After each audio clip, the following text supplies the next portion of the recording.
आइए दोस्तों देखते हैं औसत का बहुत ही ज़्यादा अच्छा क्वेश्चन है और मैं आपको बता दूं ये औसत का बहुत ही ज़्यादा इम्पोर्टेंट क्वेश्चन है और ये औसत का अपने आप में बहुत ही ज़्यादा सुपर क्वेश्चन है। मैं आपको अच्छी तरीके से समझाऊंगा, आपका कोई भी डाउट नहीं रहेगा इस क्वेश्चन में और मैं आपको अच्छी तरीके से समझाऊंगा। तो क्वेश्चन है क्रमागत 35 प्राकृतिक संख्याओं का औसत n है। अगर पहली 10 संख्याओं को निकाल दिया जाए और आगे की 10 संख्याओं को शामिल कर लिया जाए तो यह औसत m हो जाता है। यदि m square minus N square बराबर 600 है तो 3m और 5n का औसत डैश होगा।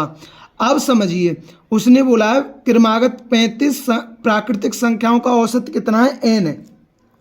आप समझना 35 प्राकृतिक क्रमागत संख्याओं का औसत कितना है, n है।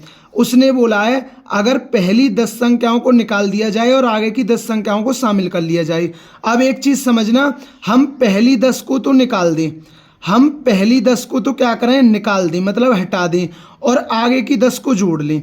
समझना, हम आगे की 10 को क्या करें, जोड़ लें, तो जो औसत में वृद्धि होगी ना वो 10 की होगी वृद्धि। अब कैसे, अब आप कहोगे भैया ये कैसे वृद्धि होगी। अब समझना, मैं एक एग्जाम्पल के थ्रू बताता हूँ। मैं जैसे पहली 10 संख्या हमारी ये थी 1 2 3 10 तक थी। अब मैंने इन 10 संख्याओं को हटा दिया और इनसे आगे की 10 संख्या मैंने जोड़ दी, तो 10 से आगे की संख्या क्या होगी, 11 12 13 और ये कहाँ तक होगी, 20 तक। ठीक है ना, मैंने पहली 10 तो ये हटा दी और आगे की 10 जोड़ ली। तो देखिए प्रत्येक संख्या में कितने की वृद्धि हुई, तो प्रत्येक संख्या में 10 की वृद्धि हुई या नहीं। अब जब प्रत्येक संख्या में 10 की वृद्धि हुई, अब एक चीज समझना, प्रत्येक संख्या में जब 10 की वृद्धि हुई है तो औसत में भी क्या होगी, 10 की वृद्धि होगी या नहीं होगी। देखिए जो प्रत्येक संख्या के साथ वृद्धि या कमी होती है वही हमारी औसत के साथ होती है। अब आप समझ गए होंगे अच्छी तरीके से। और उसने क्या बोला है, अगर पहली 10 संख्याओं को निकाल दिया जाए और आगे की 10 संख्याओं को शामिल कर लिया जाए तो औसत m हो जाता है। भाई औसत m हो जाता है, ठीक है ना। तो देखिए औसत n है और जब हम पहली 10 को निकाल रहे हैं और आगे की 10 जोड़ रहे हैं तो औसत में क्या होगा, 10 की वृद्धि होगी ना। अगर देखिए अगर जोड़ता है तो अगर प्रत्येक संख्या के साथ कमी होती है तो औसत के साथ भी उतने की कमी होती है। अगर प्रत्येक संख्या के साथ वृद्धि होती है तो औसत के साथ भी उतने की वृद्धि होती है। इस बात को याद रखना, ये बहुत ही ज्यादा इंपॉर्टेंट है। अगर प्रत्येक संख्या के साथ 5 की वृद्धि होगी तो उतने की वृद्धि औसत में भी होगी। अगर प्रत्येक संख्या के साथ 6 की कमी होगी या 10 की कमी होगी तो वही औसत में कमी होगी। अब प्रत्येक संख्या में 10 की वृद्धि हुई है तो औसत में भी क्या होगी, 10 की वृद्धि होगी।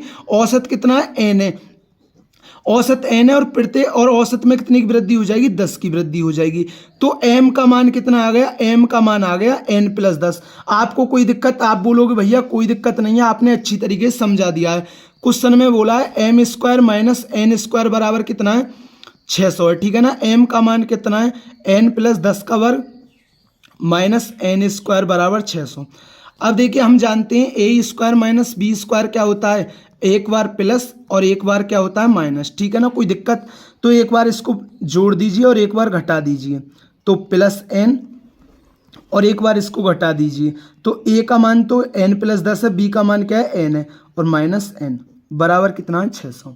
देखिए n से n कट गया, प्लस माइनस का है कट गया, n और n 2n + 10 और यहाँ कितना है, ये 10 बचा बराबर 600।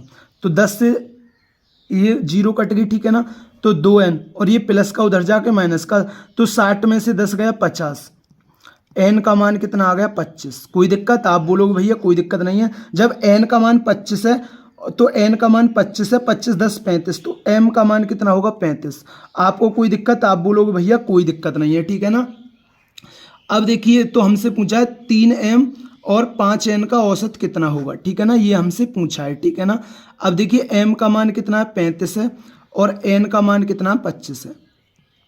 कोई दिक्कत, आप बोलोगे भैया कोई दिक्कत नहीं है, मैंने आपको अच्छी तरीके से समझा दिया है, ठीक है ना। 3 35 दिया 105 और 25 पंजे 125, ये कितना हो गया 230 और 230 का आधा कितना होता है, 115।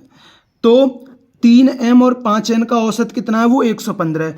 दोस्तों ये औसत का बहुत ही ज़्यादा फेवरेट क्वेश्चन है, मैं आपको बता दूं, और अपने आप में बहुत ही ज़्यादा अच्छा क्वेश्चन है और ये क्वेश्चन आपके अच्छी तरीके से क्लियर हुआ होगा। अगर दोस्तों वीडियो पसंद आई हो तो वीडियो को जरूर लाइक किया करें, चैनल पर नए हैं तो चैनल को जरूर सब्सक्राइब किया करें।